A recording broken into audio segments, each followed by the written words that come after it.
Look, I'm a huge Velina and Miyabi fan, but I've seen some people sharing some Miyabi builds that honestly are just very wrong. So today, we're going over everything about Anomaly, how it works, talk about all the other Anomaly-related mechanics, and at the end, I will also explain how the damage works so you can have an idea of how you can optimize your damage and rotation. This is going to be a really long video, but I promise you that by the end of this video, you'll have all the knowledge to play whatever Anomaly team you want. Let's begin by explaining what an Anomaly is.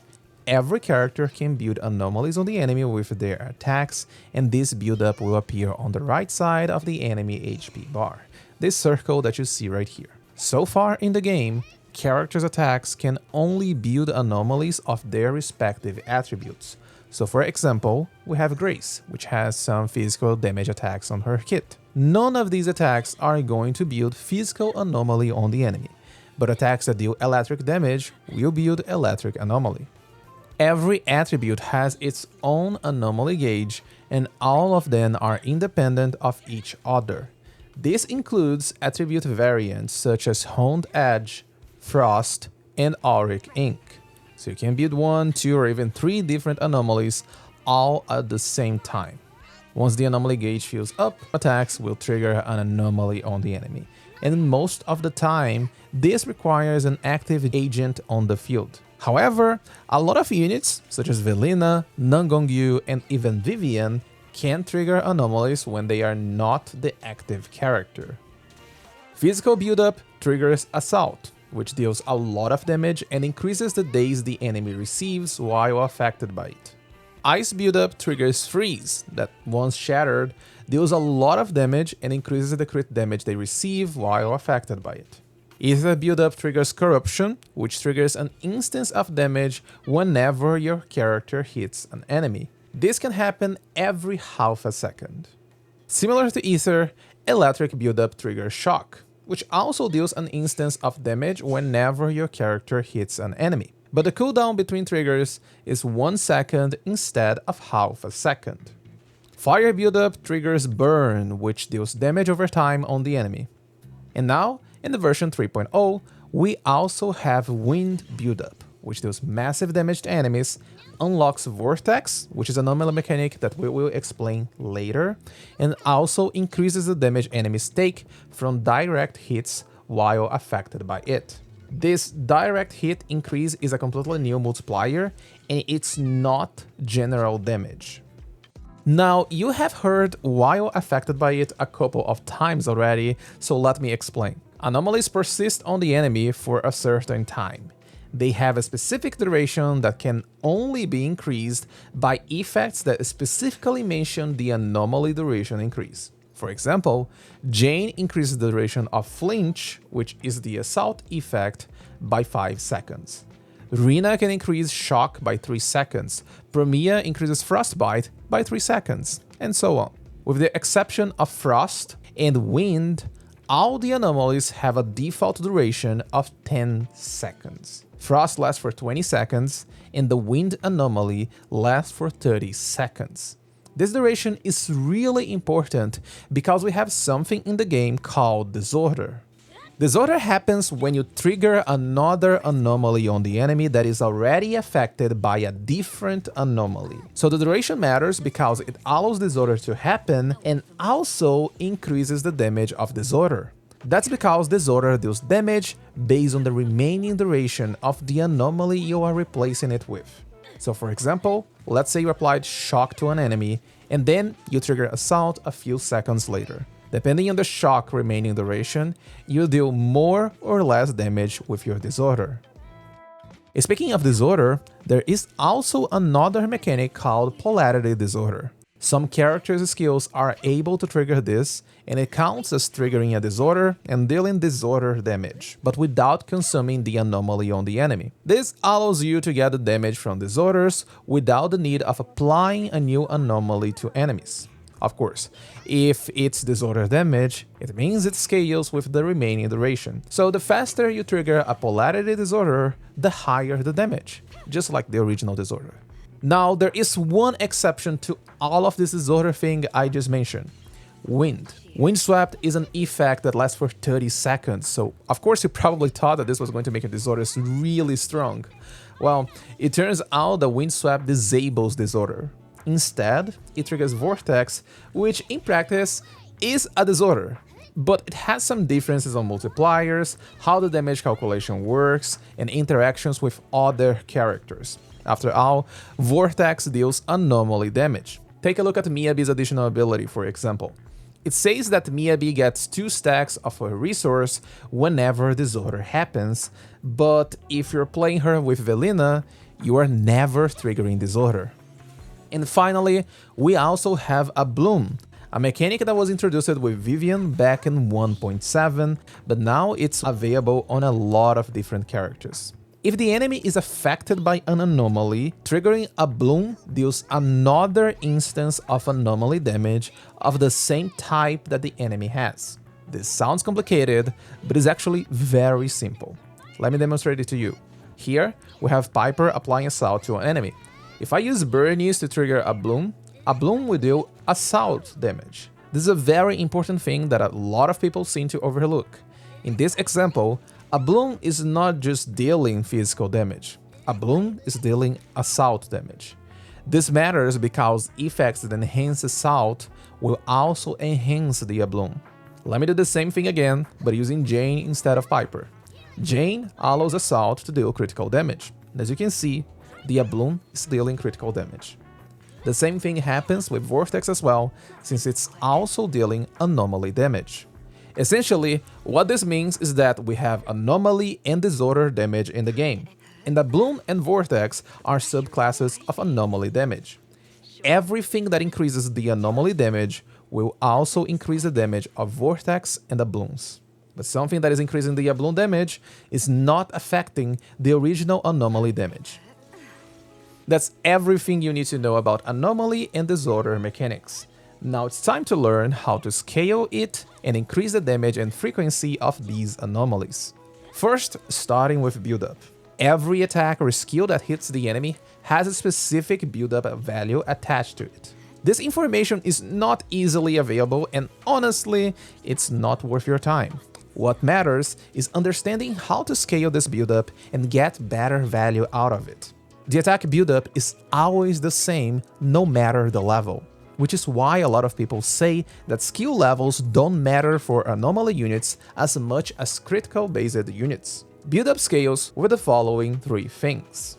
Anomaly Mastery is the easiest one for you to modify and scale your anomaly buildup. You can get it from 2-piece Phaeton's Melody or Disc 6 with Anomaly Mastery as the main stat. Buildup rate is a very specific and usually is part of a character's kit or W engine. Miyabi gets buildup rate from her crit rate. Buildup resistance is related to the enemy resistance, but it can also be modified by specific units and disc sets. Seth can increase the enemy all attribute buildup resistance by 20%. Freedom Blues is also another 20%, but only for the equiper's attribute. Ideally, you want a bit of everything here, so one can multiply the other, and this way, you get a lot of build-up for your characters. This way, you can trigger a lot of anomalies on the enemy back to back. Oh, wait, that's not how it works. Too much anomaly build-up doesn't necessarily mean more damage, because Anomaly has a thing called internal cooldown. Every time you trigger an anomaly, it puts this same anomaly on cooldown for 3 seconds. If you trigger Assault, you cannot trigger Assault again for 3 seconds. The same happens with Disorder, but when triggering a Disorder, the game puts all anomalies on a 3-second cooldown. For Vortex, it's almost the same thing. The difference is that you just cannot trigger Vortex again, and you can still trigger another Windswept. It's also very important to note that sometimes you don't want to trigger an anomaly on the enemy every 3 seconds. Shock or Corruption, for example, they deal damage over time, so applying a new one won't do anything for it. That's why Disorder matters, and most of the time we are always playing 2 different attributes together. One thing that I want to point out is that when using your ultimate, the timer doesn't stop while the ultimate cinematic is running. This allows you to most of the time be able to trigger a disorder by the end of your ultimate cinematic. Anomaly is going to scale with your attack in a specific motion value that is different for each anomaly. The numbers are on the screen, but I don't recommend focusing too much on these numbers as they don't necessarily mean that one is dealing more damage than the other. After this, we have a bunch of different multipliers that will affect the anomaly damage. Some are the same as those in the standard damage formula: damage multiplier, defense multiplier, resistance multiplier, and stun damage multiplier. But there are some new and exclusive multipliers for the anomaly damage. Anomaly proficiency multiplier is the easiest one to scale. Get anomaly proficiency subs, use anomaly proficiency on your slot 4, and there you go. Just like anomaly mastery, every point above 100 means a 0.01 increase on your multiplier. Buff level multiplier is also very easy to scale and also easy to cap. The multiplier goes up to 2 at level 60, but you cannot go higher than that. This is the reason why leveling your anomaly characters is so important, because lower levels means lower buff level multiplier and also lower defense multiplier, so the effects are way more harsh on anomaly units. Anomaly damage multiplier is completely different from damage multiplier and not as easy to get. Damage multiplier is about the elemental damage or damage increase of different moves. Anomaly damage multiplier applies when something says it increases the anomaly damage, abloom damage, or vortex damage. Vivian's additional ability, for example, says that the corruption damage and corruption disorder damage are increased by 12%. As usual, you want a bit of everything if you want to maximize your anomaly damage. Anomaly proficiency, good level, damage sources, attack, and so on. All of this will help you deal more damage with your anomalies and disorders on the enemies. If you're wondering about Vortex and Disorder, they have different base damage formulas, but all the multipliers applies in the same way. Anomaly is going to increase Vortex damage, and Disorder effects are going to increase the Disorder damage. Just for the sake of information, the base damage for all different attributes are on your screen right now, but I don't recommend focusing too much on these as they are not going to indicate which one is going to deal more damage. A lot of other factors are going to change this, such as the team that you're running, enemy that you're facing, and so on. The damage is based on the agent that is building the anomaly, not the one that triggers it. So let's say you're using Jane and Alice together. Alice fully builds an assault, but Jane is the one that triggers it. The damage is the same. Either Alice or Jane decided to trigger it. And now you're probably thinking, but what happens if two agents are building the same anomaly? The way anomaly damage works is by getting your stats at the moment you apply the build-up to the enemy. We call this snapshotting. After storing all of this information, it averages all stats and uses those average stats to calculate the anomaly damage. So if you build half of it using Nekomata and half of it using Piper, Nekomata is contaminating the assault damage with her bad anomaly proficiency stats and will make it so much worse. The stats matter at the moment of the build-up, not after the build-up. A good example here is the Fanged Metal Disc set. It gives damage after assault is triggered on the enemy. This means that the very first assault has no bonus damage from Fanged Metal, but after the assault, all of your build-up will get the damage from it. Effects that increases the damage of specific moves are also snapshotted. For example, let's say you're using Dawn's Bloom, which increases the damage of your basic attacks. If you build an anomaly using basic attacks, the damage of Dawn's Bloom will be accounted for.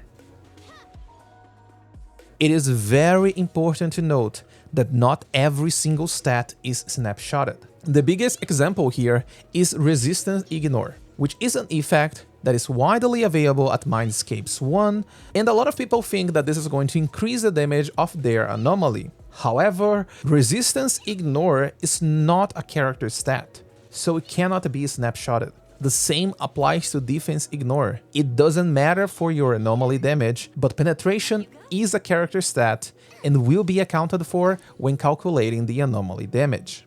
If all of this feel confusing, you can just take a quick look on your character stat page.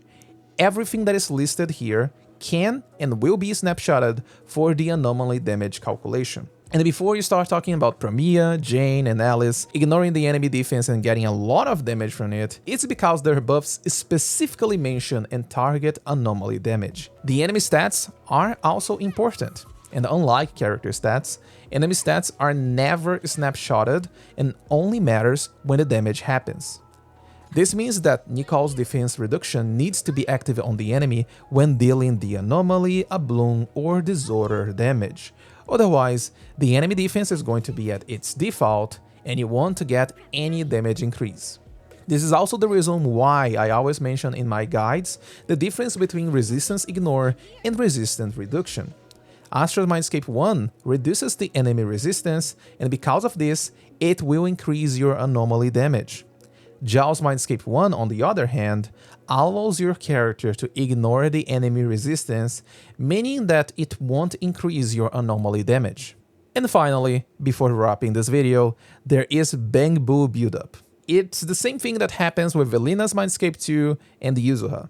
They help you with bonus buildup, but this buildup has no stats, so there's nothing to snapshot and dilute your anomaly damage. That's the reason why Yuzuha's anomaly proficiency doesn't matter that much, unless you're playing a monophysical team, since Yuzuha is beating up Assault whenever you use an EX special or ultimate. But outside of physical teams, the anomaly proficiency only increases her own assault damage. I even use critical rate on my Yuzuha whenever playing her with Miyabi, since I know the assault has zero value for this team.